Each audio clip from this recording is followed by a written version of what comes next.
Fala galera, tivemos um probleminha aí. Deixa eu chamar ela aqui, a Vanessa. Ah,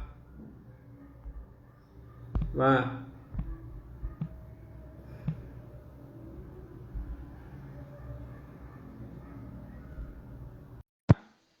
E tivemos um probleminha com o OBS, às vezes acontece isso na hora de fazer o espelhamento lá no YouTube, né? Pra manter todo. Ei, Vanessa, beleza? Olá, Tudo tudo bom? bem? Joia! Tivemos um probleminha aí no início, Tem problema não. mas faz parte, é tecnologia, né? Ajuda demais, mas tem hora que também tem esses probleminhas, né? Tem. Prazer falar com você, viu? A gente acompanha muito Igualmente. seu conteúdo, a gente vê, assim, né, até na experiência nossa aí com leilões de imóveis, a importância do oficial de justiça. Eu acho que sua experiência, né, todo o conhecimento que você passa aqui vai ajudar demais a galera Smart aí e tenho Ah, certeza que que vai contribuir bom. demais aí. Que bom. O oficial Beleza? de justiça tá metido em tudo, viu? Ó, vou te falar uma coisa. O oficial de justiça tá metido antes do leilão, depois do leilão e olha que em alguns lugares durante também. Mas a gente vai falar mais disso aí. Pois é, eu vi até você comentando, a gente quer saber tudo sobre isso. Você comentou sobre que antigamente o oficial até fazia o leilão, né? Você comentou sobre Olha, essa história. eu vou te falar uma coisa. Antigamente fazia. Eu cheguei a fazer leilão, na verdade. E Uhum. assim, mas era um mico esse negócio.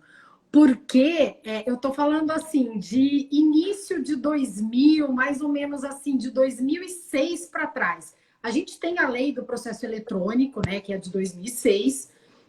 Mas assim, antes disso, as coisas funcionavam de uma forma um pouco mais arcaicas, né? Eu até acho que havia muitas boas oportunidades de negócio em leilões, mas que não chegavam ao conhecimento das pessoas, né? Então, Sim. assim, oficial de justiça fazia leilão e era assim, era no átrio do fórum, daquele jeito bem raiz mesmo, sabe? Parecia o grão-vizir do rei quando chegava para ler um negócio. Então, às vezes, o oficial tinha que fazer leilão e não tinha ninguém, sabe? Então, por isso que eu falo assim que era um mico, porque o oficial ficava falando para ninguém, porque os leilões, eles eram anunciados em diário oficial, imagina isso, né? Então, hoje não, hoje a pessoa quer saber de leilão, a pessoa vai na internet e ela encontra uma série de coisas, né? Antes não.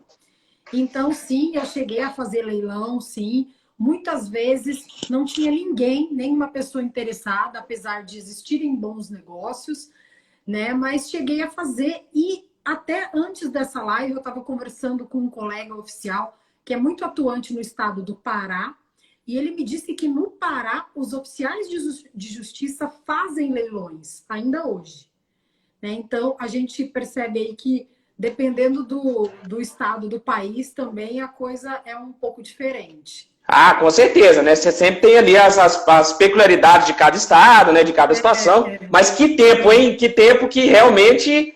Porque hoje, realmente, né, com a internet, com a facilidade de encontrar as oportunidades, né, as coisas vão mudando. Obviamente que você tem que. A gente sempre fala isso para a galera Smart lá, tem que ir aperfeiçoando, tem que ir mudando o procedimento, tem que ir garimpando mais. Você, ao mesmo tempo que trouxe uma oportunidade, né, que você poder arrematar em qualquer lugar do Brasil, hoje com uma facilidade extrema, também trouxe, obviamente, tempos que você não tinha, talvez, concorrência ali no leilão, né? Você chegava numa praça Por isso que ali. eu falo, eu acho que muitas oportunidades de negócio foram perdidas justamente porque as pessoas não sabiam.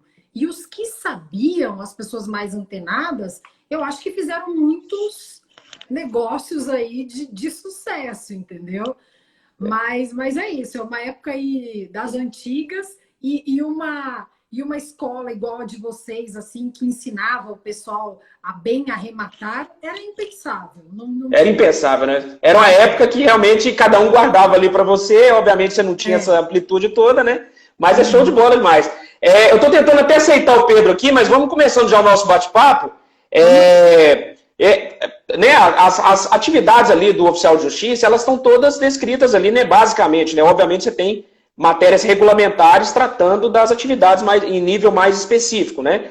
Mas assim, lá no CPC você tem as funções do oficial de justiça e, assim, basicamente, se você fosse falar aí, principalmente dentro da atividade, né, dentro do carrinho ali do processo civil, né, da execução, principalmente, que é onde se dá a questão dos leilões, ali na penhora, avaliação, intimações, como é que você enxerga aí o papel do oficial de justiça? Quais são as atribuições do oficial de justiça de maneira geral e dentro da execução fiscal? Da execução, desculpa, fiscal.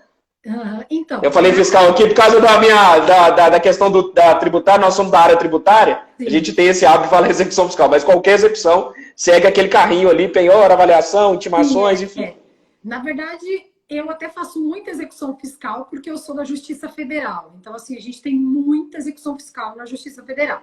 Mas, assim, falando um pouco das atribuições mesmo do oficial, é bastante coisa, uma atribuição bem complexa. Na verdade, vai desde as tradicionais aí, citação e intimação, né, passando pela citação e intimação eletrônica, que está muito em voga devido à pandemia. E então, na verdade, a gente tem tido muita citação e intimação eletrônica, penhora de bens, avaliação de bens, pensando mais nessa parte aí dos leilões. Então, o oficial de justiça faz muita penhora, muita avaliação, faz também busca e apreensão de bens, de documentos e de pessoas, por exemplo, busca e apreensão de menor. O oficial de justiça atua também em medidas protetivas da Lei Maria da Penha, atua também em avaliação de condição socioeconômica para saber aquelas pessoas que pedem benefício para a Previdência Social. O oficial de justiça vai constatar como é a casa dessa pessoa, se realmente a pessoa tem aquela necessidade ou não. O oficial de justiça também tem uma atribuição nova trazida pelo Código de Processo Civil, que é levar proposta de conciliação, que é, na verdade, um viés novo aí do oficial de justiça, que trata mais assim, de um oficial de justiça conciliador. O oficial de justiça também faz despejo, faz emissão de posse. Que aí pois tudo que tem a ver ali com o processo, né? O oficial de justiça tá no meio de tudo, né? Tá, então assim, faz um pouco de tudo. Não, pode continuar. Eu ia te perguntar sobre a avaliação, mas eu vou deixar ela perguntar depois. Você perguntou especificamente da execução, né? Então, assim, na fase da execução, o oficial está mais presente ainda. Por quê? Porque é justamente nessa fase em que a pessoa recebe o bem da vida. Né? É aquele momento tão esperado, né? A pessoa brigou tanto por uma coisa, é justamente nessa fase de execução que ela vai receber. Então, por exemplo, é o bem aí da busca e apreensão, é o imóvel na penhora, né? Então, assim, nessa fase, o oficial ele está bem presente, né? Porque é justamente o oficial que vai fazer esse meio de campo aí de entregar o bem da vida para a pessoa. Exatamente. Então, até abri aqui as atribuições, né? Você listou aí uma série de atribuições. Eu imaginei, né? Porque na parte regulamentar, certamente as atribuições são mais bem descritas, mas o artigo 154 aqui do CPC fala das incumbências gerais ali, que estão presentes no CPC do oficial de justiça, né? Executar ordens, entregar mandato. Mas esse executar ordens são inúmeras ordens, né? Então você entra no mundo aí, né? Que são diversas ordens de qualquer natureza, obviamente, demandadas pelo juiz, né? Tipo de ordem, para você ter uma ideia, dia desses eu fui cumprir um mandado bem inusitado. Por exemplo, na Justiça Federal, um dos demandantes é o IBAMA, né, que é um órgão federal. Então, assim, eu tive que fazer a apreensão de animais exóticos que estavam em condições irregulares. Então, assim, foi um mandado bem diferente, com tipos de animais que eu nunca tinha visto, que eram anfíbios, animais aquáticos, que eu nem sabia que existia aquele tipo de animal. Então, assim, é uma diligência bem diferente. Então, o oficial de justiça cumpre desde do basicão lá, intimação, citação, até as mais complexas aí. Você comentou da questão da avaliação, né, que é um ponto importante, né? A gente sempre fala do carrinho penhora, avaliação, a sequência lógica de uma execução. Mas a avaliação ela está descrita lá no artigo 870 do CPC, que fala que a avaliação ela é feita pelo oficial de justiça. Mas o parágrafo único, ele fala, olha, dependendo da complexidade, pode-se contratar um perito avaliador, né? Imagino que deve ter situações que fogem aí do convencional, áreas rurais, situações que realmente demandam ali uma situação, uma avaliação mais criteriosa. Mas a gente vê, mesmo em locais urbanos e imóveis que são teoricamente fáceis ali de avaliar, talvez pelo método comparativo, é juiz nomeando perito. Como é que é essa regra? Isso fica a critério do juiz? Ou tem algum critério mais específico para poder designar um oficial ou designar um perito? Como é que funciona? Então, a regra, até prevista pelo próprio código, é que o oficial de justiça faça as avaliações, né? Então, o que que acontece? O juiz, ele vai designar um perito se o oficial não se sentir habilitado a fazer aquela avaliação, né? Ou então, se a parte não concordar com a avaliação do oficial de justiça.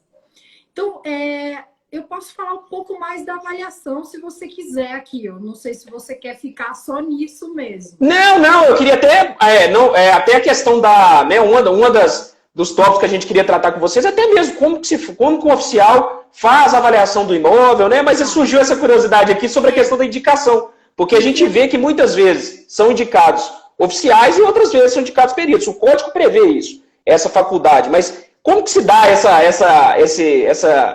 escolha, né? Mas assim, na questão da avaliação, acho que é até legal você falar um pouquinho também como é que vocês fazem a avaliação, né? Como é que vocês chegam ali na avaliação e como é que vocês chegam no valor do imóvel? Eu acho que esse é um tema bem importante aí para as pessoas que seguem vocês, né? Porque tem tudo a ver com essa parte de leilão e influencia diretamente. Uhum. Então, assim, a regra, como eu te falei, é que realmente o oficial de justiça faça a avaliação, como está previsto no CPC. Né? Uhum. O que acontece? A avaliação, a gente tem aí bens que são mais simples e bens mais complexos. Então, por exemplo, para dar um exemplo aqui para o pessoal, né? A gente pega um bem muito simples, um veículo. É uma coisa muito simples de avaliar. Alguns tipos de imóveis também são simples de serem avaliados. Commodities, fácil avaliação. Existem, entretanto, outros bens que são mais complicados. Por exemplo, obras de arte, por exemplo, alguns imóveis, e eu cito para você imóveis que abrigam empresas industriais, são imóveis de mais difícil avaliação, né? Algumas Perfeito. máquinas muito específicas também são difíceis de avaliar. Mas assim, o oficial, ele vai atrás, vai procurar elementos. Falando especificamente de imóvel, que é o que mais interessa aqui, o oficial, ele usa geralmente o método chamado de comparativo, que é o seguinte: ele analisa imóveis semelhantes àqueles em que ele tem que avaliar para ter um parâmetro. E a internet, ela auxilia muito os oficiais nesse sentido. Então, a gente tem aí Imóvel Web, Zap Imóveis, Viva Real. Todos esses sites são usados como parâmetro, né? Uhum. Paralelamente a isso, a esse método comparativo, o oficial também se atenta ao valor do metro quadrado da região que ele está avaliando. E também uma coisa que tem ajudado muito, isso eu já não sei dizer se é no Brasil todo, mas pelo menos os oficiais da cidade de São Paulo, é o valor venal do imóvel, que durante muito tempo foi algo muito desatualizado. Era algo que o oficial não poderia ter como parâmetro. Mas, de uns tempos para cá, a prefeitura atualizou muito esse valor. Então, hoje, ele constitui um bom parâmetro para o oficial, o valor venal. Uhum. Então, tem o valor venal, mais o método comparativo, né, por comparação com imóveis semelhantes, e também o valor do metro quadrado. Tudo isso é utilizado pelo oficial. Mas eu somo a isso algo muito importante. Você mesmo citou aí o artigo de lei, né? Que está lá na altura do 870 e pouco, do CPC, né? Mas o artigo 872 diz que a avaliação, ela se constitui por vistoria e por laudo. Então, é muito importante o oficial ver o imóvel. A vistoria é muito importante, porque eu mesma já peguei imóveis impecáveis e já peguei imóveis totalmente detonados. Então, é claro que isso vai influenciar diretamente na avaliação, né? E outra coisa que também eu acho que é muito chato para quem vai arrematar o bem. Muitas vezes o oficial não consegue ter acesso ao bem. Porque ele chega lá, por exemplo, num prédio, e o zelador fala para o oficial: ah, esse imóvel está vago, e o imóvel está trancado. E o oficial não consegue entrar. Então, o que acontece? Nem sempre o oficial consegue ter acesso ao imóvel. Particularmente, eu gosto de fazer a vistoria e tirar foto. Eu acho que a foto é muito importante, né? Ajuda muito. Demais para o arrematante. É um ponto essencial. Até porque quando você tem que fazer, depois eu vou falar um pouquinho sobre a questão da viabilidade das avaliações, uma das coisas que a gente precisa estimar é a reforma, né? Então, na hora que você tira a foto, a gente já vê o estado geral do imóvel, né? Então, a avaliação, eu acho que é um misto aí disso tudo que eu te falei. Não, perfeito. A avaliação, inclusive, a gente fala muito no canal da Smart Leilões, para os nossos seguidores lá, que talvez o maior risco no leilão de imóvel seja uma avaliação equivocada. Por quê? Porque se houver alguma nulidade no processo, eventualmente o leilão pode ser cancelado, mas o juiz vai determinar a restituição do arrematante dos valores que ele pagou, que estavam depositados em juízo, aguardando o desfecho da arrematação. Agora, quando você faz uma avaliação equivocada, não tem o que falar, assim, a menos que esteja grosseiramente equivocada, e aí você pode pedir, de repente, uma anulação porque foi grosseiramente equivocada, mas em geral não vai estar. Ela vai estar, por exemplo, você vai chegar e não vai ter o estado geral do imóvel. Então o imóvel, por exemplo, ao invés de valer 500 mil, ele vale 400, porque demandava uma reforma, demandava algo assim, e aí é muito difícil você desistir da arrematação nesse cenário. Então, é muito importante. Quando tem a foto, é assim, é o melhor dos mundos. Quando você pega um imóvel, você vai arrematar e tem lá as fotos do imóvel, assim, é a melhor situação possível para o arrematante. Então é bom saber que os oficiais têm essa preocupação de tirar as fotos e deixar tudo bem instruído lá dentro do processo, até por força do 872, né? Sim, já vou deixar avisado aqui, oficiais, tirem fotos. Mas do mesmo jeito que eu vou pedir para o oficial tirar foto, eu vou também avisar a galera que nem sempre o oficial consegue, tá? Exatamente. Porque, como eu te falei, muitas vezes o imóvel tá trancafiado e a gente não consegue ter acesso. Exatamente. Eu sei que às vezes nem sempre é possível. Eu até vi uma pergunta aqui, Vanessa. A gente depois passa as perguntas aqui, mas eu vi uma pergunta aqui sobre... podemos fazer pergunta porque estou vendo várias propagandas de escola de perito. Até fazendo essa questão eu achei que era alguma coisa a ver com o oficial, desculpa, passou rápido aqui, mas eu ia perguntar até a questão assim, né? A gente sabe que vai ter seu canal aí, tem muitos oficiais seguindo, e tem pessoas que certamente se interessam por se tornar oficiais de justiça. Mas tem uma situação que é importante dizer. Os oficiais de justiça nem sempre podem participar de leilões, né? Então é uma situação que às vezes o pessoal sempre pergunta, eu posso participar de leilão? Nem sempre pode, né? Como é que se dá essa regra aí? Então, você tocou num ponto importante. Existe sim impedimento que não é só para os oficiais, né? Na verdade, juiz, membro do Ministério Público, membro da Defensoria, servidores públicos, incluindo aí os oficiais de justiça, tem impedimento de participar de astas públicas na localidade em que eles atuam. Então, daí pode surgir aquela dúvida, né? Mas na localidade em que eu atuo... Então, por exemplo, no meu caso, eu sou da Justiça Federal. Quer dizer que eu não posso arrematar um imóvel, por exemplo, no TJ, no Tribunal de Justiça Estadual? Então, como é que anda a jurisprudência cuidou disso, né? Então, o que o STJ decidiu? Decidiu que a proibição, ela se refere ao juízo em que o servidor atua. Então, por exemplo, o que a gente entende disso? Que não haveria impedimento se um oficial, por exemplo, da Justiça do Trabalho, quisesse arrematar um bem da Justiça Estadual, Justiça Comum, né?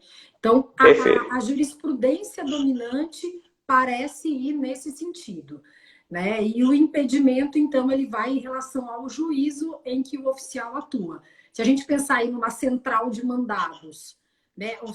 Oficiais de central de mandados recebem mandados de todas as varas, né? Então, na verdade, naquela justiça realmente em que ele atua, não teria como ele participar de asta pública. Perfeito, perfeito. Acho que ficou claro aí. A gente recebe perguntas frequentes sobre impedimentos, né? Até servidores mesmo. Tem colegas nossos que são servidores da justiça e eles questionam e a gente, né, tem esse mesmo entendimento, que é o que a jurisprudência realmente tem se posicionado em relação a onde ele pode, de fato, ter interferência, né? Porque o objetivo disso aí é evitar a interferência do servidor, né? Que ele possa ter alguma informação privilegiada, ou, né, um conflito de interesse ali. Então, não sendo aonde ele possa ter interferência, não tem porquê impedir que o servidor participe de Exatamente, assim, de um não leilão. é justo também privar o servidor de poder participar de um certame que ele não tem como interferir naquilo, né? Então, essa liberdade tem que ser dada também. Exatamente. Eu estou até... Uma questão que a gente tem sempre muito questionamento sobre isso também, que é a questão da intimação por hora certa.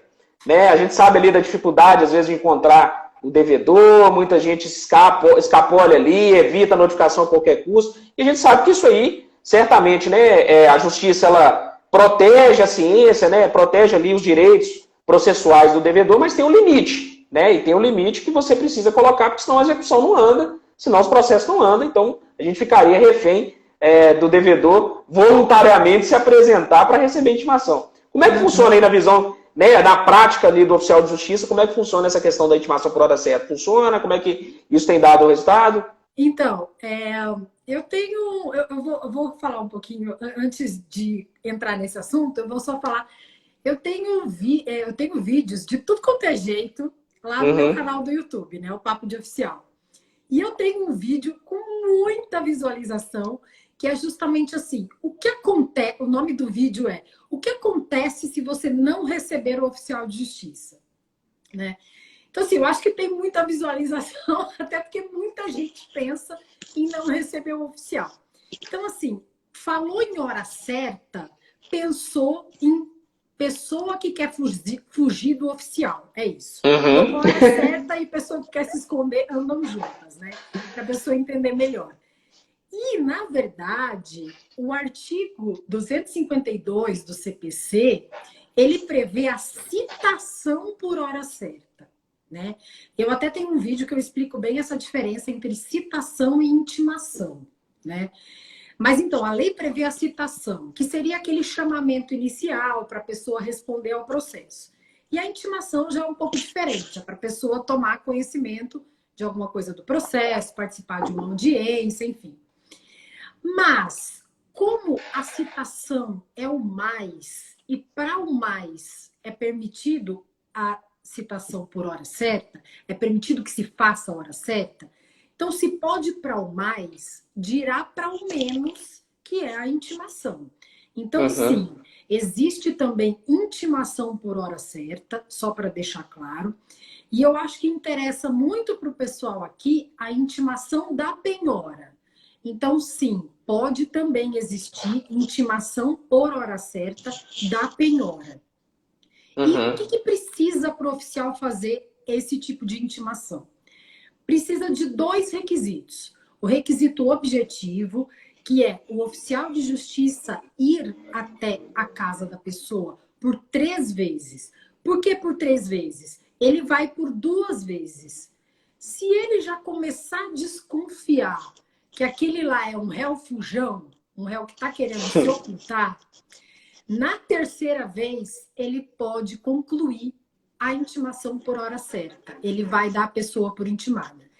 E esse é o requisito subjetivo, que é a suspeita de ocultação, né? Então, aí a gente pode ir muito mais longe. Eu falo muito sobre inovação no Poder Judiciário. Hoje em dia, a gente já discute a questão da ocultação na via eletrônica, que é o caso daquele réu que bloqueia o oficial de justiça no WhatsApp, né? Então, assim, existem diversas formas para o oficial de justiça perceber que a pessoa está querendo dar um perdido. Né? Então, é isso que precisa, para intimação para a hora certa. E é legal você falar isso, porque a gente está vivendo uma era, né? Eu vejo que você acompanha muitas questões da inovação no Poder Judiciário, né? Conciliação, efetividade da justiça, tudo que envolve, né, a própria tecnologia dentro da justiça. E essa questão da efetividade da justiça é um tema que assim, recorrente, debatido, né? Como dar efetividade à justiça, e não só efetividade, mas num tempo hábil, né? Porque também não adianta você ter o direito se ele vai ser exercido em muito tempo, né? Você quer garantir o direito das pessoas no mínimo tempo possível, garantir as defesas. Obviamente, o contraditório é a ampla defesa ali do executado, mas Não que isso se arraste, como foi histórico da nossa justiça por muito tempo, né? Sim. Arrastar processos, isso é comum, você encontra aí leilões, que hoje imóveis estão indo a leilão agora de execuções, assim, processos que se arrastam há anos e anos. Então, obviamente, essa questão da intimação por processo é bem legal você falar, eu vejo que você está bem antenado com as inovações, com a efetividade da justiça, é bem legal que isso seja prática mesmo aí, o oficial tem esse cara aqui está querendo ocultar, vamos partir para uma intimação por hora certa, porque eu já tenho os 2 requisitos que são necessários, né? Exatamente. Isso que você disse é muito triste, dessa demora na justiça, porque eu vou te dizer que eu mesma já cheguei a reavaliar bens por 3 vezes. Então, assim, tipo, nossa, eu avaliei aquele bem no ano 2000 e pouco, e agora eu preciso reavaliar, e aquele bem ainda não foi a leilão. Então, sabe, é muito triste. É complicado. Aquela avaliação que eu fiz, ela não funciona mais hoje. Então, eu preciso reavaliar. E eu não sei por que o negócio fica empacado e o bem não vai a leilão e a gente tem que reavaliar de novo, né? Então, é complicado essa demora da justiça. E o pessoal tem muita crença, você falando da questão da avaliação, né? E obviamente que o objetivo ali é dar efetividade para a execução, para dar efetividade, garantir o direito do credor. E uma das crenças que existem entre os arrematantes é que, não, mas um arrematante vai tirar uma família de casa, ou o arrematante vai tirar uma pessoa do imóvel. Galera, o arrematante está ali para dar efetividade para a justiça. Porque se não transformar o bem em líquido, né, a liquidez do bem, transformar em dinheiro para pagar o credor, e para pagar outros credores, porque pode ser não só o credor da execução, como pode ter outros credores habilitados no processo. Então, se o arrematante não aparecer e dar liquidez para o imóvel, para que os credores sejam satisfeitos, a justiça não é feita, né? Então, na verdade, o arrematante está ali como também parte desse processo de garantir a efetividade da justiça, né? Uma importante parte. Exatamente. E até falando, eu vi aqui uma pergunta também sobre a questão, eu estou pensando aqui, porque eu vejo que são temas que eu vejo a galera muito preocupada. A questão, por exemplo, da emissão na posse. Porque a galera tem um medo, nossa, mas eu vou ter que, principalmente nos leilões judiciais, né? Extrajudiciais, desculpa, que você tem que ajuizar uma ação autônoma, porque nos leilões judiciais é mais tranquilo, né? Porque você já tem ali no próprio processo, o juiz, ao expedir a carta de arrematação em geral, já expede o mandado de emissão na posse, o executado ele já foi intimado de várias etapas, então ele já está ciente, ele já tem na consciência dele que ele de fato vai perder o imóvel, então é bem mais simples a negociação, muito mais simples. Agora no extrajudicial, você tem que ajuizar uma ação autônoma, pode ser que esse seja o primeiro momento, na hora que ele é intimado, ele é citado da ação de emissão na posse, que ele tem ciência, olha, eu posso perder, eu posso de fato ter que desocupar o imóvel, né? Então o embate normalmente é muito mais firme quando você tem uma arrematação do extrajudicial e precisa entrar com a ação de emissão na posse. Como é que, assim, conta um pouco da sua experiência nesses casos de emissão na posse, situações aí que né, são simples e outras que também pode ter trazido algum tipo de problema, que eu acho que é bom que a galera acompanhe aí, fica com temor danado da desocupação. E só deixando claro que a gente, Vanessa, a gente preza, a gente ensina muito para a galera fazer desocupação voluntária, né? Garantir, que é uma das partes que garante a efetividade da justiça também, muitas vezes é você evitar a justiça, você partir para a conciliação prévia, né? Evitar que seja ágil um litígio, né? Então a gente sempre preza por isso, mas tem vezes que não tem como. Tem hora que o cara realmente não quer fazer negociação e você tem que entrar com a ação de emissão na posse. Então conta pra gente um pouquinho como que o oficial atua nessa área, a importância dele nessa emissão na posse, e alguns casos, se você quiser contar aí, eu acho que vai ser legal pra galera ter noção de como é que funciona. Sim. Bom, então, quando a pessoa arremata o imóvel, né? Na verdade, ela não precisa do oficial de justiça. Ela arrematou, ela tem a carta de arrematação, ela é a proprietária do imóvel. Ela pode tomar posse do imóvel. Quando que o oficial de justiça vai entrar nesse negócio? Quando a pessoa precisa pedir a desocupação de quem está no imóvel, né? E aí é que vem a emissão de posse. O que a gente repara na prática? Que grande parte dos mandados judiciais em que o juiz autoriza a emissão na posse, eles já vêm precedidos com a ordem de intimação, para que o oficial faça a intimação para desocupação voluntária, e após decorrido aquele prazo, aí sim vem a emissão de posse, né, que seria a desocupação forçada, né? O que acontece? O oficial acaba tendo, sim, um importante papel nisso daí. Por quê? Porque o oficial adquire aqui um papel quase que de conciliador. Né? Por quê? Porque quando a gente vai intimar a pessoa para desocupação voluntária, a gente já dá a fita. A gente já fala, olha, é melhor você sair... Vai dar ruim. Vai dar ruim. Vai dar ruim. Deixa bem claro, entendeu?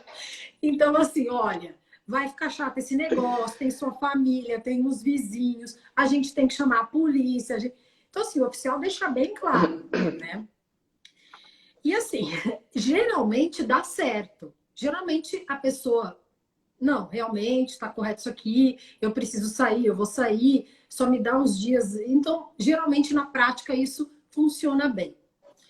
Mas tem sempre aquele pessoal que não tem jeito, que você tem que remover à força, né? Uhum. E aí, esses casos, não tem jeito. A gente precisa realmente entrar em contato com o arrematante, para estabelecer aí os detalhes de como que vai ser essa diligência, que dia que a gente vai fazer a desocupação forçada, que precisa levar um chaveiro, né? Se realmente a pessoa não se negar a abrir as portas. O reforço policial ele é muito importante. Por quê? Porque para segurança mesmo, segurança do arrematante, segurança do oficial, né? A gente não sabe o que pode acontecer. Mas, assim, eu já peguei de tudo, né? Eu já peguei pessoas que esperaram até realmente o último momento. A gente precisou levar, o arrematante precisou providenciar caminhão, precisou providenciar chaveiro, tudo. A pessoa não abriu a porta. E tinha uma série de coisas. E muito cachorro também. Nossa! Então, assim, realmente mandados muito complicados, né? Mas eu digo que, assim, isso não deve ser um medo, não, para os arrematantes, porque essa não é a regra, né? A regra realmente é o oficial de justiça conversar e a pessoa fazer a desocupação amigável, né? Mas eu já peguei casos muito tristes, realmente. E na verdade, você já pegou muitos casos tristes, né? Imagino, já porque, assim, trabalhando como oficial, certamente você é demandado na hora que a situação encrenca mesmo, ali, para poder, obviamente, cumprir o mandado, né? Sim. Obviamente, como você falou, até previamente já joga a real ali na pessoa. Normalmente isso acontece e já resolve o problema mesmo. Mas, obviamente, pode chegar o momento de usar a força policial e aí, de fato, já fica uma situação mais estressante e tal. Mas a gente sempre fala isso, Vanessa. A gente sempre fala isso pra galera. Galera, não precisa ter medo quanto a isso. Por quê? Você tem meios de tentar resolver a situação até mesmo antes da ação de missão na posse. E mesmo se você entrar com a ação de missão na posse, em geral, nesse momento que o oficial entra, que ele já tem mais experiência, o oficial já sabe como lidar nessas situações, ele vai resolver a situação, vai, na maioria das vezes, resolver a situação, colocar ali uma espécie de conciliador e vai conseguir resolver esse problema sem precisar de força policial.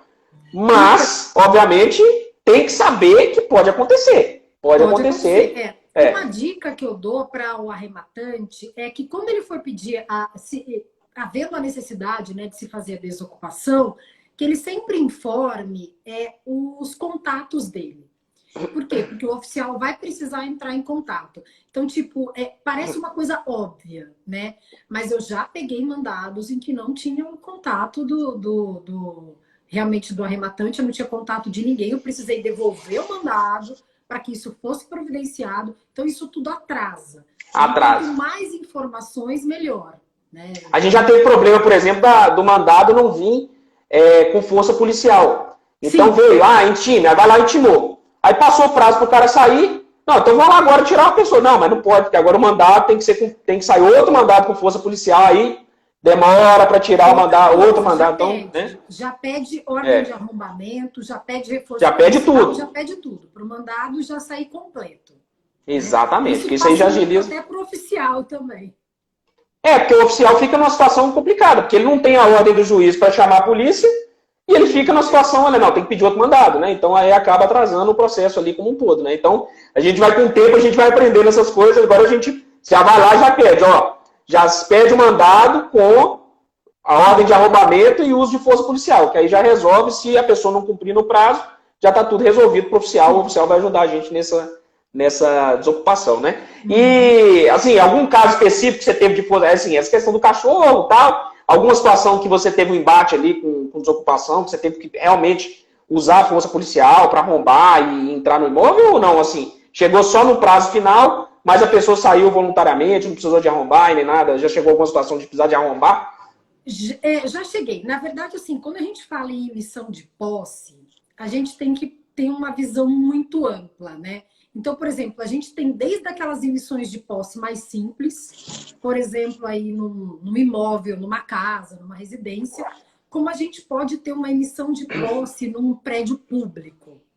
Então, por exemplo, eu já peguei emissões de posse em prédios públicos, prédios mesmo, né, em que a gente tinha que passar de sala em sala para poder, assim, com muitos policiais, assim, uma frota de policiais, muitos oficiais de justiça envolvidos, né, em que a gente chegou no prédio e, assim, o prédio era usado como lugar para esconder produtos contrabandeados. Então, a gente chegou no local e a gente encontrou muita coisa que não esperava. Né? Então, assim, então isso acontece também, né? Então, por isso que eu falo que esse mandado é muito amplo. A gente, às vezes, pensa ali num apartamento, numa residência que foi arrematada num leilão. Mas isso vai muito além, né? A gente pode pensar naquelas áreas muito grandes também, pode pensar em prédios públicos, e aí a diligência é um pouco mais complicada.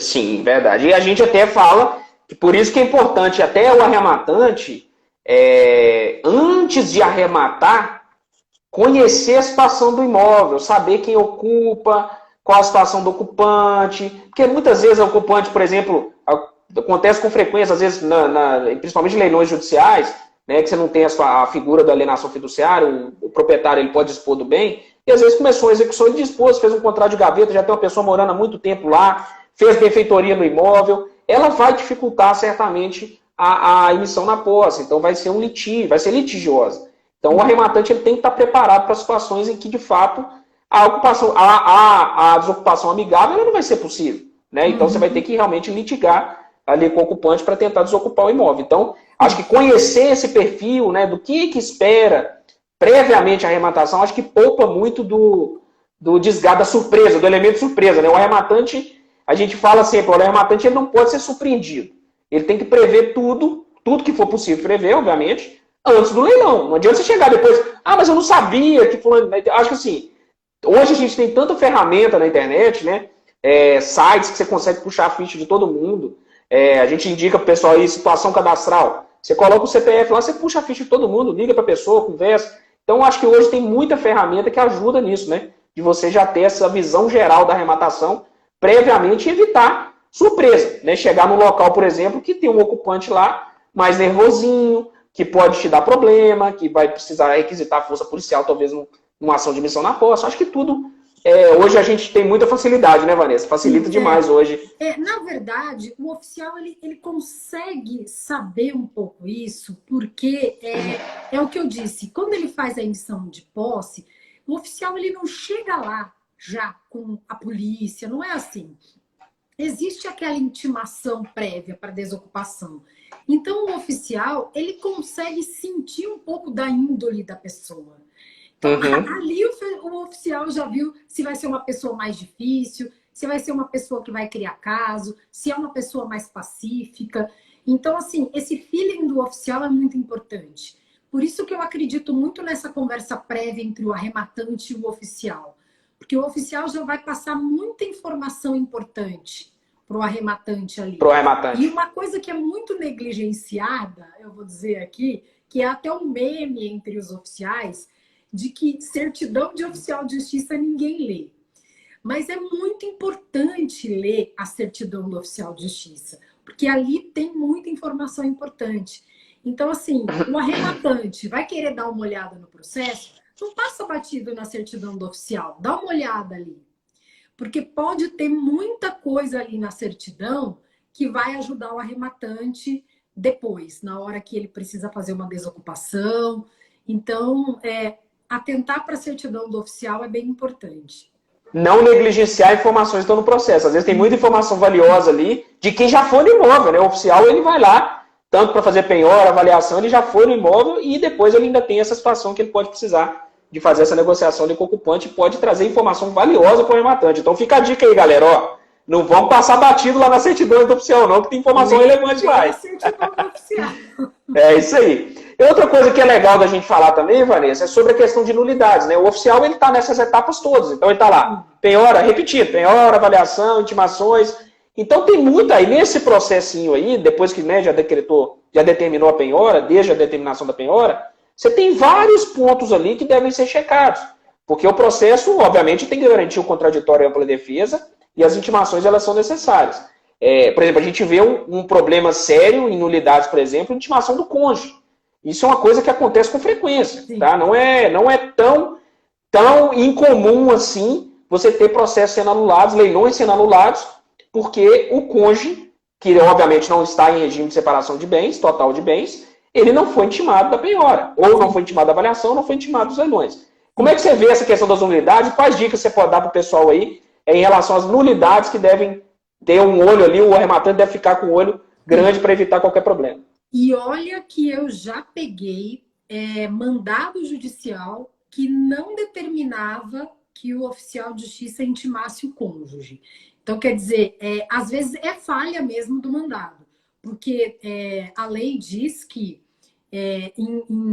quando dá intimação da penhora, o cônjuge também precisa ser intimado, né? Então, o oficial precisa ficar bem atento nisso. Galera, quiser olhar o artigo 842 do CPC lá, recaindo a penhora sobre bem imóvel, direito real sobre imóvel, será intimado também o cônjuge do executado. Então, o que a Vanessa não, você falou exatamente isso, só não lembrou o artigo, mas é isso aí. Exatamente o que você falou. Sendo tendo o cônjuge, tem que intimar. Continua, desculpa. O que a gente vê, assim, de principal causas de nulidade, né? Eu acho que até essa parte aí do leilão, talvez você possa falar melhor do que eu, mas o que a gente percebe, muita questão de nulidade é falha no edital, preço vil, falta de intimação do executado, falta de intimação do cônjuge, ou quando é um imóvel que é em condomínio, falta de intimação do condômino, que tem também preferência na arrematação. Sim, né? Perfeito. Então, assim, eu acho que são assim, as principais falhas em questão de nulidade. Né? Só que o que eu vejo nessas questões de nulidade? Eu vejo que o zelo maior tem que ser por parte do próprio Poder Judiciário. Porque são questões que o arrematante não tem muito controle. Né? Então, assim, depende muito de um cuidado de juízes, cuidado de servidores.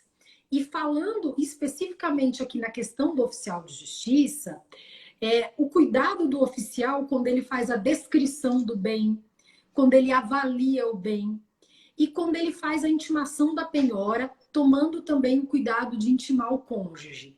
Então, eu acho que a questão da nulidade, eu acho que a gente tem que chamar um pouco a responsabilidade do Poder Judiciário, porque não é uma coisa que está no controle do arrematante. Então, tem tudo isso também. É claro que o arrematante pode ficar atento, porque são informações que ele consegue obter no processo, né, consultando autos, e hoje a gente faz isso de uma forma muito tranquila, né, porque a maioria dos processos hoje são eletrônicos. Né? Então, é fácil para o arrematante fazer essa consulta. Mas eu acho que esse cuidado também, na questão de nulidades, tem que partir também de um zelo do próprio Poder Judiciário. Não, com certeza. Eu acho que assim, tá dentro do controle do Poder Judiciário, né? Obviamente ali é uma tarefa do Poder Judiciário garantir que todas as partes, os direitos das partes foram respeitados, e evitar qualquer tipo de nulidade. Mas o que acontece para o arrematante é que muitas vezes você pode ter uma discussão de um processo que pode demorar 6 meses a 1 ano para devolver, para ter o dinheiro de volta, né? Então isso, a gente fala sempre para a galera, galera, você imagina você tem só 100 mil reais, um exemplo. Entrou no leilão, isso aconteceu, uma nulidade, vai demorar 1 ano para voltar seu dinheiro ali. Vai voltar, mas vai demorar 1 ano, por exemplo, o juiz, não, realmente foi nulo, devolve o dinheiro para o arrematante e vamos fazer o novo praceamento. esse período que você ficou com o dinheiro parado é um período que você deixou de participar de outros leilões, né? Então isso tem um custo, né? Que a gente chama de custo de oportunidade, que é o custo de oportunidade de você não ter participado. Então, por mais que seja uma tarefa inerente ao Poder Judiciário, aos servidores do Poder Judiciário, o arrematante ele tem que ficar atento, porque se ele coloca o capital em um leilão passível de anulação, ele tem que estar preparado para, por exemplo, ficar com o dinheiro preso algum tempo, até voltar e, obviamente, o juiz decidir pela anulação e voltar o ressarcimento para levantar o capital que foi investido, né? Então, são cuidados que a gente... Cada um tem que zelar pelo seu dinheiro, né? Então... Exatamente, né? Então, assim, por mais que, porque o Poder Judiciário errou, mas o dinheiro é seu, né? O seu dinheiro está preso lá. Então, é isso que a gente sempre fala para a galera, que é a questão do custo de oportunidade, que é meio oculto, né? É um custo oculto, mas você vai deixar de participar de outros leilões, e isso certamente vai ter impacto aí na sua rentabilidade do capital, né? Mas, enfim, acho que está certíssimo, o Poder Judiciário é que deveria zelar, deve zelar, não deveria, deve zelar pela correta execução, pela correta intimação das partes, enfim. Mas essa questão do cônjuge é uma questão que acontece demais e a gente vê com frequência. Eu já entrei em leilão que eu sabia que tinha esse problema do cônjuge, mas aí o cônjuge ele não tinha interesse no imóvel, porque assim, ele tem que questionar, né? Sim. Então, obviamente, você administra um certo risco. Mas a gente vê isso com frequência. Então, são situações que você sabe que pode passível de anulação, né? Eu vou dizer que sim, que isso é muito frequente. E também, uma outra coisa que eu acho que é interessante para as pessoas saberem é que, por exemplo, esse eu lembro o artigo 841 diz, salvo engano, o parágrafo 1º, diz que a intimação do executado ela pode ser realizada na pessoa do advogado. E a regra até é que ela seja realizada na pessoa do advogado, né? E se não houver advogado ali constituído, ela terá que ser pessoal. Só que o que acontece na prática isso, né? Quando os oficiais de justiça, pelo menos onde eu trabalho, assim, quando a gente pega o mandado de penhora do bem, ele já vem com uma ordem de penhora, avaliação e intimação do executado. Então, assim, já é um mandado tríplice para o oficial de justiça fazer tudo aquilo, né? E também intimar o cônjuge. Então, assim, a impressão que eu tenho é que o Poder Judiciário ele tem até um zelo maior, porque mesmo que tenha um advogado ali, os mandados ainda saem para o oficial de justiça mandando intimar o executado. Entendi. E você até comentou com a gente a questão da verbação, que agora está saindo tudo, que até surgiu a gente faz um programinha sábado aqui respondendo perguntas, né? E aí um seguidor nosso teve a dúvida seguinte, olha, não foi intimado da penhora. Falou, não, intimado da penhora tem que ser porque não tem, o CPC é claro que você tem que oferecer ali para o executado a oportunidade dele, obviamente, arguir alguma nulidade naquele momento da penhora e da avaliação. Mas... uma coisa que não gera nulidade, que na verdade só prejudica o credor, é a verbação na penhora. A verbação na matrícula, desculpa, a verbação da penhora na matrícula. Por quê? Porque na hora que ele averba a penhora na matrícula, o que ele está visando para todo mundo? Tem um efeito erga omnes, o que ele está visando para todo mundo? Olha, esse imóvel, ele tem restrição, ele tem disponibilidade, ele não pode ser negociado, a não ser com aval do Poder Judiciário. Beleza. Agora, acontece um leilão sem a penhora averbada. E isso não é causa de nulidade porque não gerou prejuízo a ninguém. Obviamente, o credor é no interesse do credor. Aí, até você comentou lá na live, eu lembro que você falou assim, olha, hoje isso não tem acontecido mais porque a verbação na matrícula tem sido de forma ato contínuo. Né? Já intima, intima o credor, já faz a penhora, intima e já verba, já manda um ofício lá para o oficial de justiça para verbar, né? Exatamente. Então, eu não sei se isso tem acontecido. Eu sempre tomo muito cuidado nas coisas que eu falo, porque a gente tem que lembrar que está falando para o país como um todo. Né? Sim, exatamente. Então, assim, e a gente vê muitas diferenças de um poder judiciário para o outro. Então, é o que eu falei para você. Lá no Pará, o oficial de justiça faz leilão. Né? Então, assim, e realmente assim, as diferenças não param por aí. Existem muitas diferenças. Então, na Justiça Federal de São Paulo, eu posso dizer que os mandados saem também para que seja feita a averbação na matrícula do imóvel. Então, o próprio oficial, ele vai até o cartório e ele faz, já deixa lá o mandado judicial, a cópia do mandado, para que seja averbado, entendeu? Mas eu não sei se essa é a praxe em todo o Poder Judiciário, até porque, pela lei, salvo engano, esse é um ônus do exequente. Sim, é o exequente, por isso que é no interesse do credor. É o credor que tem que promover a verbação. Exatamente. Então, eu não sei se isso tem acontecido no Poder Judiciário como um todo.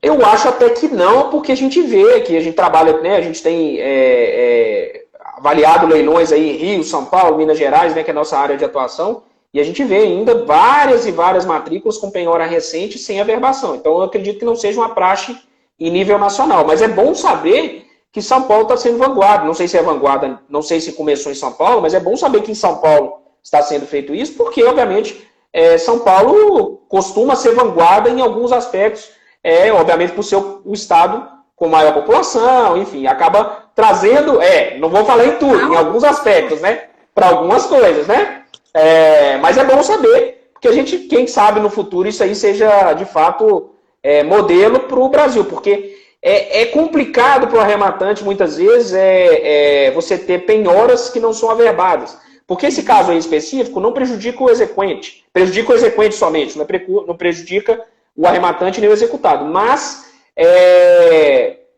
prejudica, por exemplo, uma análise de concurso de credores. Trabalhistas que não penhoram, não averbam na matrícula e, de repente, aparece um credor trabalhista habilitando no processo. Ah, não, eu tenho direito. E ele tem direito, porque ele tem privilégio especial.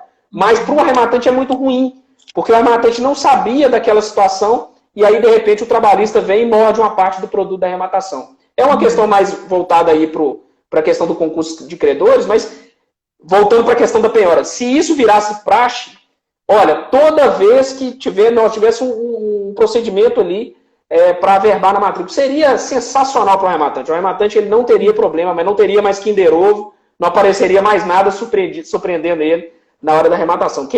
Esperamos que isso aí vire procedimento nacional. Deixa eu, Vanessa, eu quero te perguntar até para quem quiser se tornar aí oficial de justiça, como é que é o procedimento, a gente sabe que é um concurso público, mas como é que funciona direitinho? Mas antes, vamos dar uma passadinha aqui só nas perguntas, pode? Porque tem a galera que está perguntando aqui as coisas, né?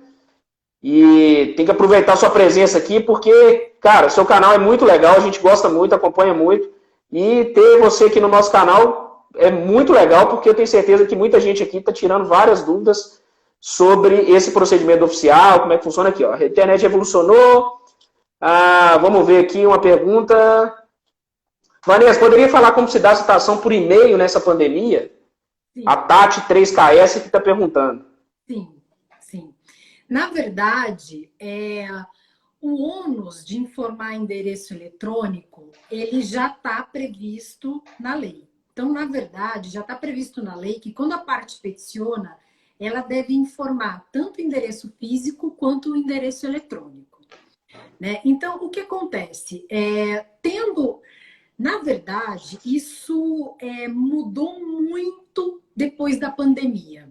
Por quê? Porque eu digo que a gente tem uma realidade para os processos que tramitam, que eu chamo de uma realidade intramuros, uma realidade totalmente digitalizada no Poder Judiciário internamente, mas quando a gente sai para a parte do oficial de justiça, a gente ainda tem assim uma comunicação mais porta a porta. Vamos pensar assim, a justiça muito digitalizada internamente e ainda analógica quando a gente fala em comunicação. Para fora.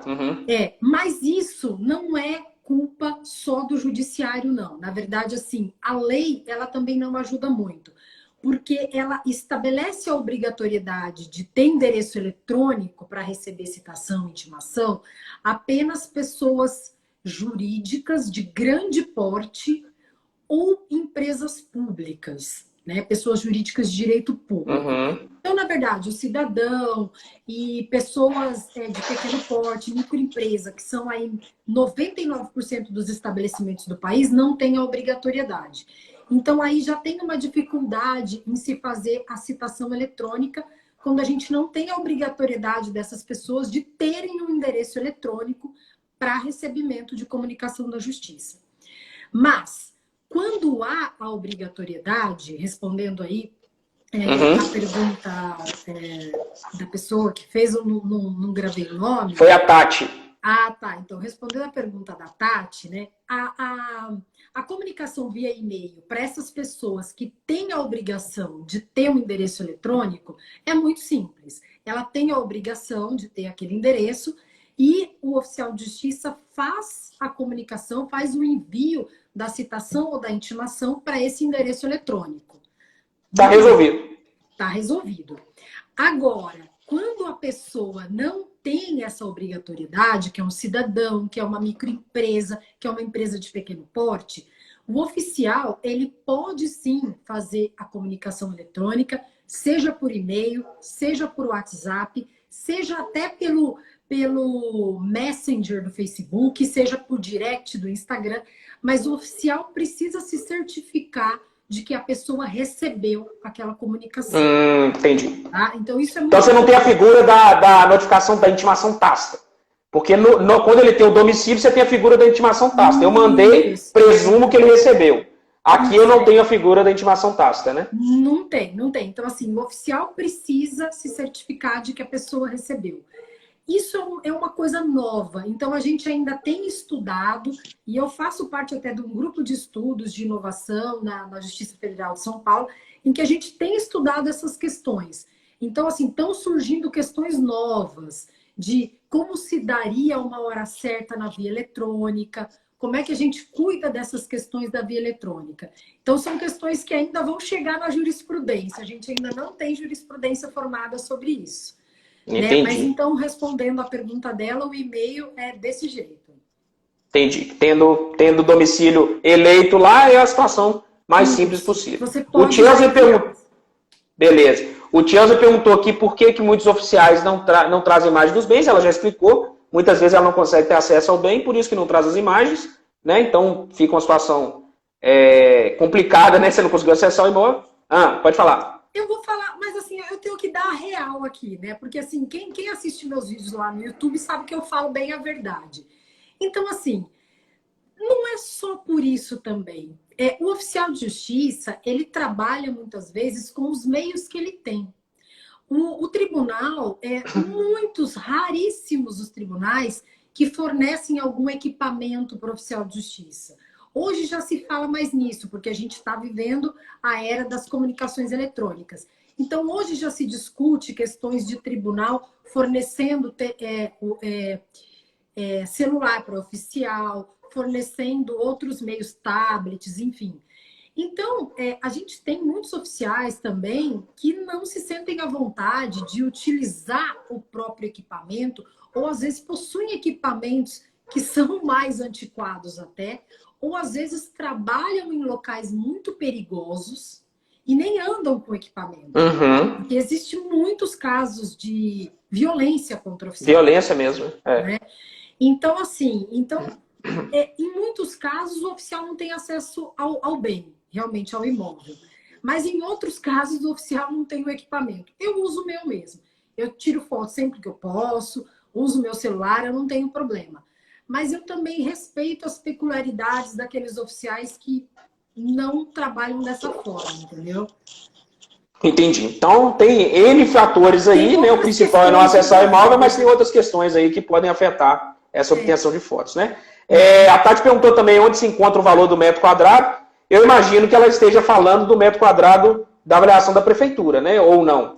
Isso. Porque o metro quadrado vocês devem fazer... Eu não lembro o site, mas não é difícil. Se ela colocar na própria internet valor do metro quadrado e colocar o bairro que ela quer, ela vai encontrar em diversos locais.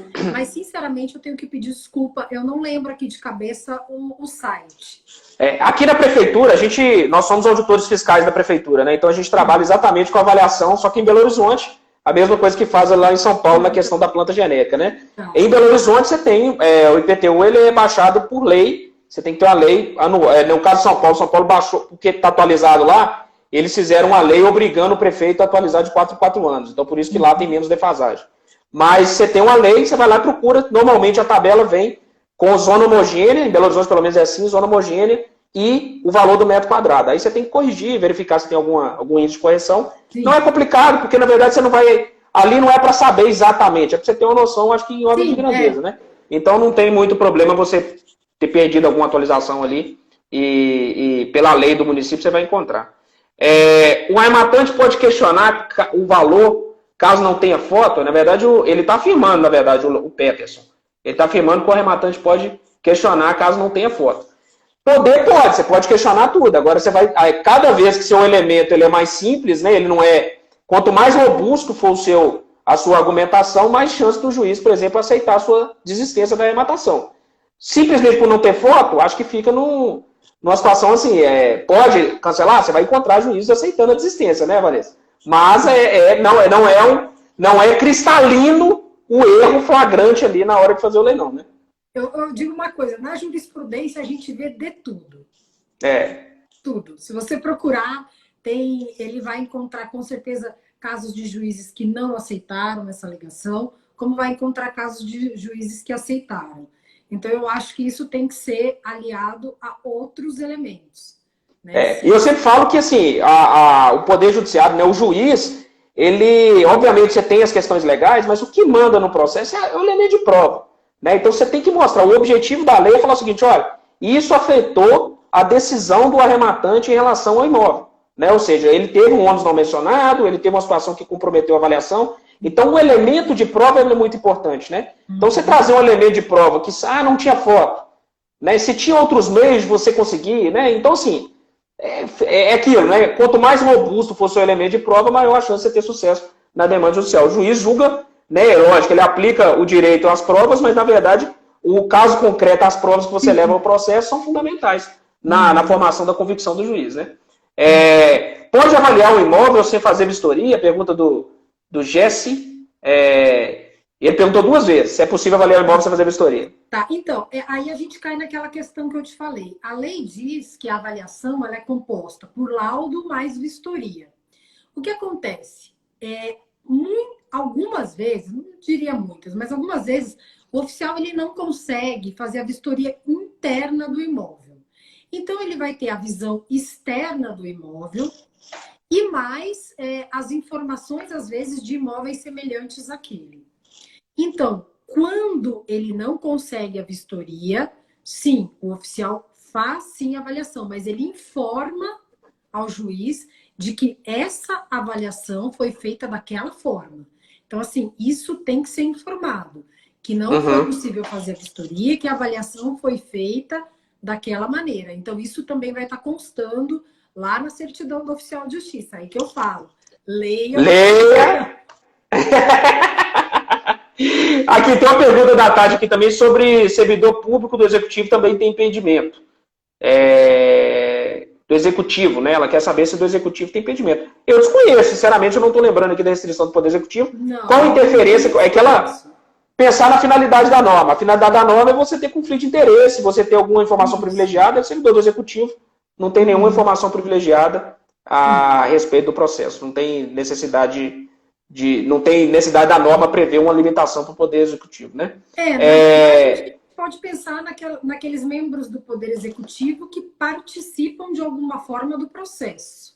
Sim, com certeza. Se são partes ali, obviamente, né? Ou um procurador, por exemplo, é uma situação de uma execução fiscal, um procurador da Fazenda Nacional participa do processo, não faz sentido ele participar, ele tem impedimento. Então, aí realmente, aí a gente pode pensar em membros do Executivo tendo impedimento. Exatamente. Vamos passando aqui, eu acho que terminou aqui. Tem várias perguntas aqui, mas eu acho que não vai dar tempo da gente responder todas, porque são muitas aqui. Mas vamos pegar aqui as últimas. Quando o morador que perdeu o bem em leilão destrói todo o imóvel, posso pedir parte do valor da arrematação para sanar os danos causados? Talvez entre mais uma questão aí da ação, né, específica que você tem que entrar posteriormente. Existe o crime de dano, né? Toda vez se você destrói patrimônio alheio, você pode incorrer no crime de dano e, obviamente, se você tiver elemento de prova. Voltando para a questão da prova. Por isso que é importante fazer elemento de prova. Mostrar como era o imóvel antes. Então, se você tem o laudo do oficial de justiça já feito com essa situação, ou você naquela tratativa inicial para desocupação, consegue as fotos do imóvel. Às vezes a gente recebe muitas fotos do ocupante. Ah, não, a gente está negociando armário, ele manda as fotos do imóvel inteiro. Eu guardo as fotos, porque pode chegar no momento que ele chega lá e depreda o imóvel, eu falo, não, ele me mandou umas fotos, uma foto um mês atrás o imóvel era assim. Agora ele está, né, depredando o imóvel. Então, acho que vai muito elemento de prova, né, Vanessa? Sim, sim. Mas é claro que se ele demonstra que a pessoa destruiu o imóvel, avariou, lógico que cabe o ressarcimento, não tenha dúvida. E até, assim, já tem uma pergunta da Beth, já estou encerrando, eu queria falar sobre a questão da avaliação do oficial de justiça, como se tornar, quem tiver interesse, né?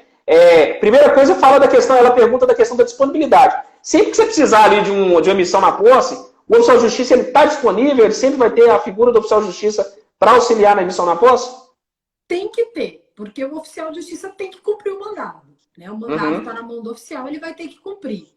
É claro, por isso que eu falo da importância de combinar essa diligência. Né? O oficial de justiça ele tem outros mandados, ele tem também os dias de plantão.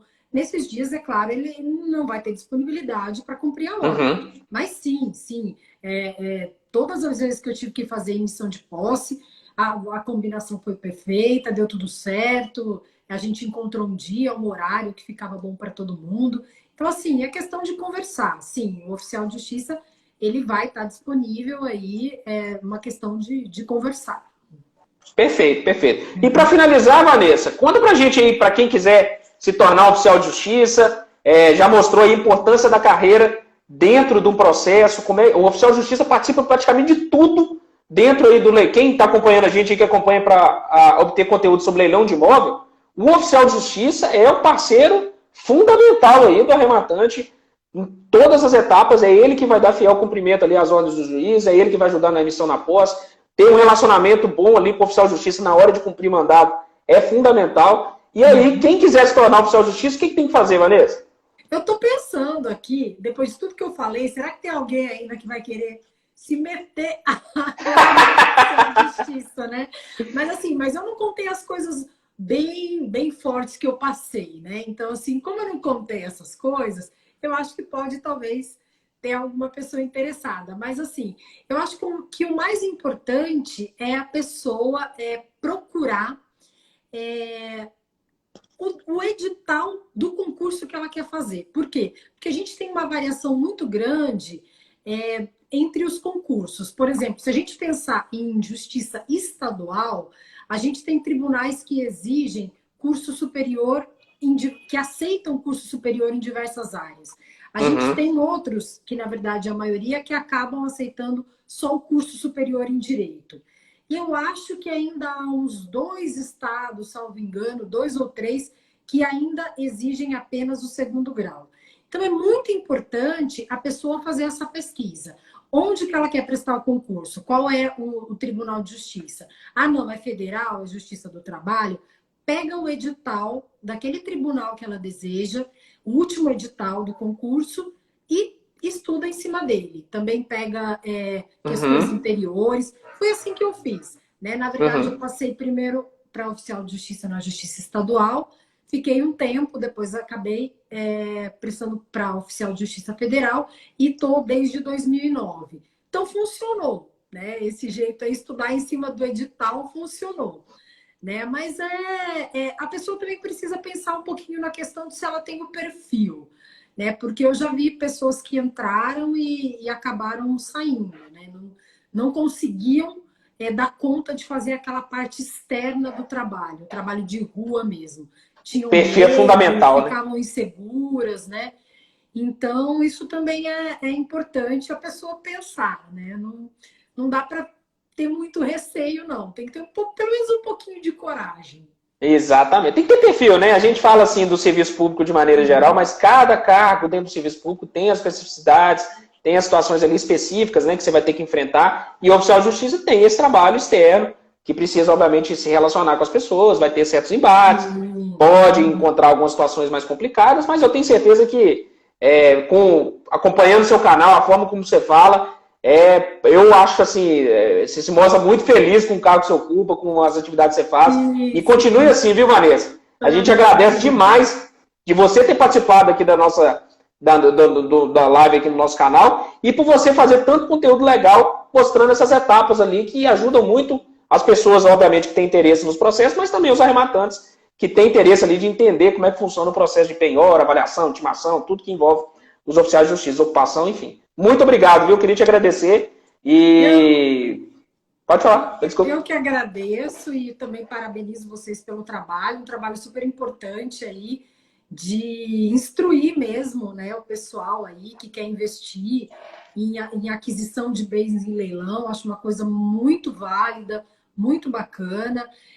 Comecei a conhecer mais o trabalho de vocês aí nos últimos tempos, depois que a gente se falou.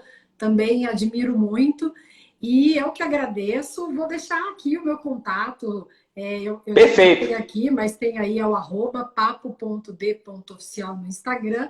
E no YouTube é o canal Papo de Oficial, que tem de tudo lá. Tipo, pensou oficial de justiça, pode ir lá, que vai ter algum vídeo aí que vai ajudar a pessoa. Não, com certeza. Galera, todo mundo escrevendo lá no papo.d.oficial e lá no YouTube também, que tem conteúdo de valor. Tenho certeza que assim, o arrematante vai ter uma visão completa de como é que funciona todo o processo de execução. Ajudou demais, viu? Forte abraço, Vanessa. Brigadão. E valeu, galera Smart, aí, por acompanhar, viu? Obrigada. Tchau, gente. Tchau.